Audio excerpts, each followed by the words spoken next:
Herkese merhaba, ben Zeynep. Hobisever YouTube kanalıma hoş geldiniz. Bugün sizlere tığ işi, yapımı çok kolay ve çok güzel bu şekilde 3 boyutlu bir çalışma anlatacağım arkadaşlar. Örgü modeli tarifi vereceğim. Sizler bu modelle dilerseniz bebek battaniyesi, dileyenler çanta, bebek örgülerinizde yine yelek, hırka olarak da kullanabilirsiniz. Birçok farklı alanda değerlendirebilirsiniz. Atkı yapılabilir. Tersi düzü bu şekilde. Oldukça da esnek, güzel bir yapısı var. Tüm detaylarını ve püf noktalarını adım adım sizlere anlatıyor olacağım. Ben modelimi hazırlarken 2 tane renkten oluşan anti peeling özelliğine sahip bebe yünleri kullandım. Şöyle bakalım. Tığ numarası olarak ise 3,5 milim bir tığ kullandım. Şimdi dilerseniz hemen kolay örgü modelimizin anlatımına başlayalım. Evet, bismillah diyelim ve zincir yapımıyla başlayalım. İstediğimiz uzunlukta zincirimizi hazırlayalım. Zincir sayımız 5 ve 5'in katları olmalıdır. Sizler de bu şekilde sayarak zincirlerinizi hazırlayabilirsiniz.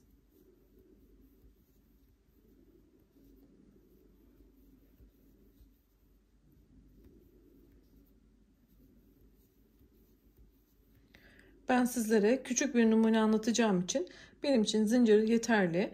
Üzerine alıyorum ve geriye dönük 5. zincirin içerisine batıyorum.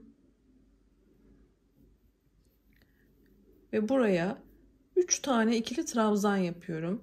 Yani tığıma bir kere dolayarak ikişer ikişer çıkartıyorum. Ve aynı yerde 3 tane ikili trabzanımı hazırlıyorum.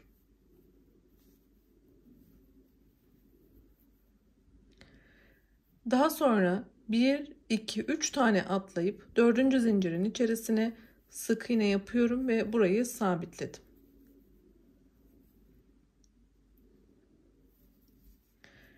İki zincir yapıyorum. Üzerine aldım ve yanındaki zincir boşluğunun içerisine 3 tane ikili trabzan yapıyorum.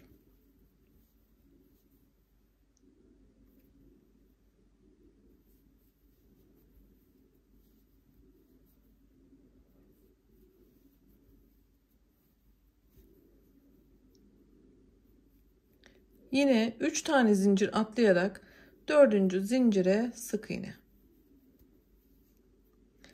2 zincir, yanındaki zincir boşluğuna 3 tane ikili trabzan,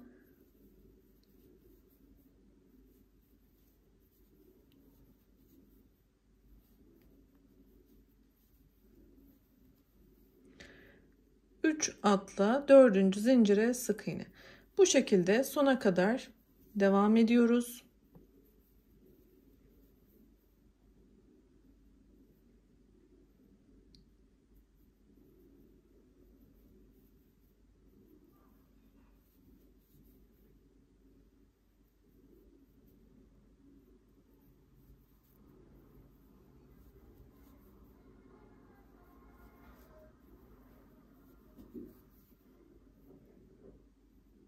Dördüncü zincire sık iğnemi yapıyorum. Ve burada bir tane zincir yaparak ipimi bırakıyorum. Bakın bu şekilde ilk sırayı hazırlamış oldum. Şimdi bu şekilde bırakıyorum. Bakın aynı yönde örmeye devam edeceğim. Şimdi gri ipimi alıyorum. Çevirmeden yine sağ kenardan başlıyoruz. Hemen buradaki zincirin şöyle 1, 2, üçüncüsüne bakın şuraya ekleyeceğim gri ipimi. Burada bir tane sık iğne yaparak burayı sabitledim. Şimdi olduğum noktaya tekrar bir sık iğne yapıyorum.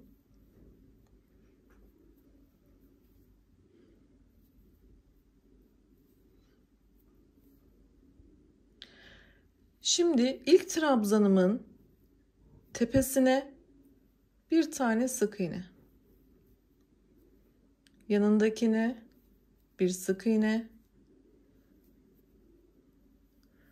Bu kısma sık iğne ve şu ara boşluğun içerisine de bir tane sık iğne yapıyorum. Şimdi 1, 2, 3 tane zincir yaptım. Ve buradaki trabzanımın tepesine sık iğne ile sabitliyorum. Bu benim birinci sık iğnemdi. Şimdi 2, 3, dördüncüyü ise şu aradaki küçük olan boşluğun içerisine yapıyorum. Tekrar 3 zincir ve aynısını devam ettiriyorum. Yan yana 4 tane sık iğne.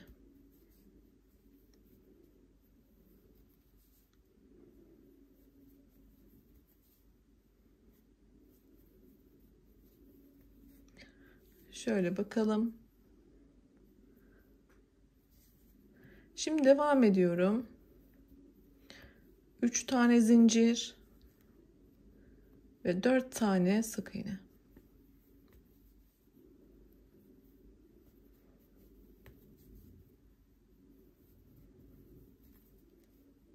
Sonuncuyu da yine bu boşluğun içerisine sık iğne yapıyorum.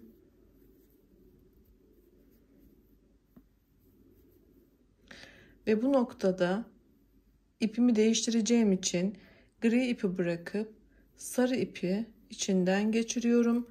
Bunu da çekerek sıkıştırıyorum ve 1 2 tane zincir yaptım. Şöyle bakalım.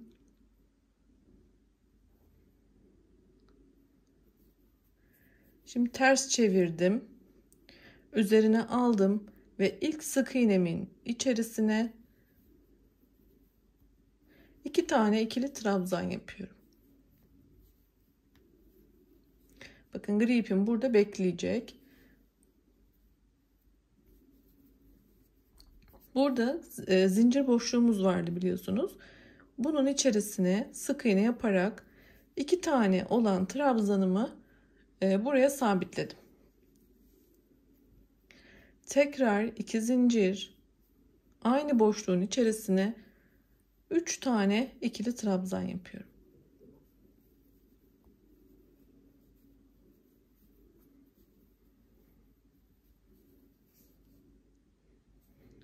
Bir sonraki boşluğun içerisine sık iğne.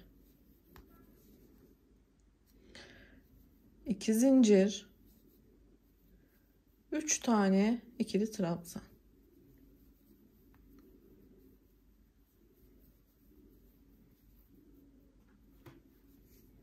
Görmeniz için yavaş ve tutarak yapmaya çalışıyorum. Başlangıçta 2 trabzan yaptık ama diğer trabzanlarımız hep 3 devam edecek. Şimdi boşluğa yine sık iğne yapıyorum.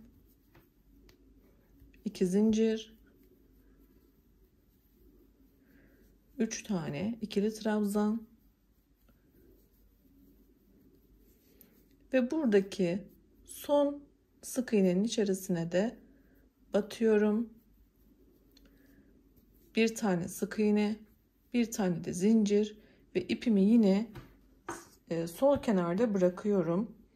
İpimiz burada bekleyecek. Biz yine bu iple devam edeceğiz.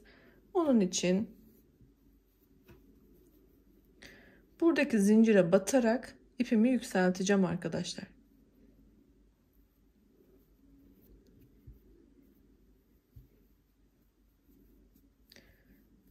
Bir zincir, yine kendi dibine bir sık iğne.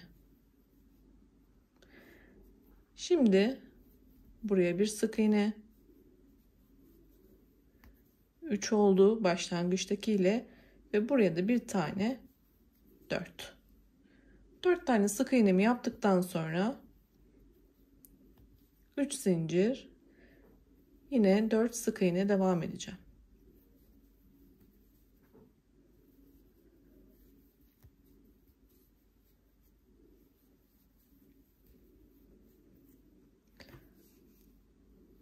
Şöyle bakalım.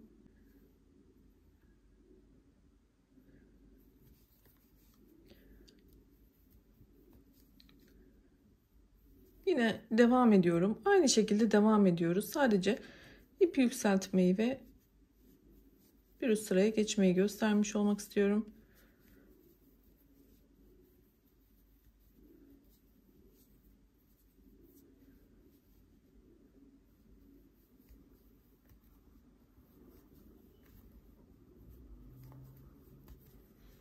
Sona geldiğimde de şu küçük boşluğa sık iğnemi yapıyorum.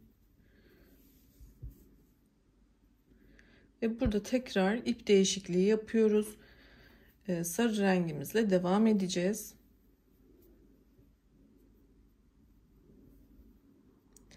Sarı ipimi şurada bırakacağım, griyi. İçinden geçirdim ve buradan çekiyorum, sıkıştırdım. 2 tane zincir yaparak çevirdim. Artık desen kendini tekrar etmekte. Bu gri ipim yine burada bekleyecek arkadaşlar. Sola doğru ilerleyeceğim. Sarı ipimi burada bırakıp daha sonraki sırada tekrar gri ile devam ediyor olacağım. Aynı işlemleri sürdüreceğim. Şimdi burada başlangıçta her zaman 2 tane ikili trabzan yapıyorum. Ve buradaki 3 zincir boşluğunun içerisine sık iğnemi yaparak sabitliyorum. Şimdi 2 zincir, 3 trabzan ve sık iğne şeklinde sol kenara kadar ilerleyeceğim.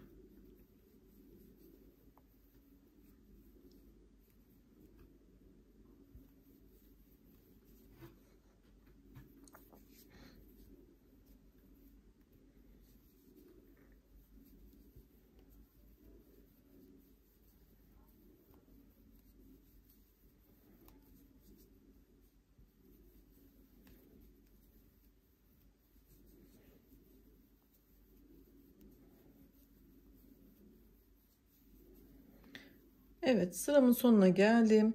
Yine sık iğnemi yapıyorum.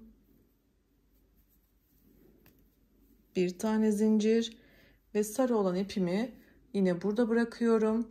Aynı şekilde gri ipimi yükseltiyorum. Şöyle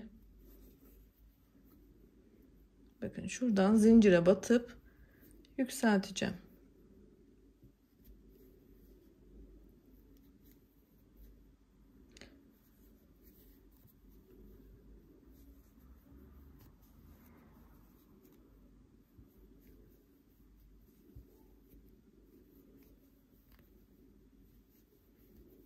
Sık iğne yaparak devam ettim.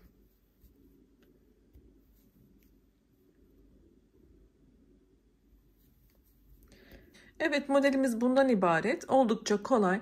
Griyi sona kadar devam ettirdikten sonra sarı ipimize tekrar dönüyoruz ve gri ipi tekrar üste yükselterek devam ediyoruz. Hemen büyük modele tekrar bakalım. Umarım beğenmişsinizdir. Beni izlediğiniz için çok teşekkür ediyorum. Yeni videolarda görüşmek ümidiyle sağlıkla kalın, hoşça kalın.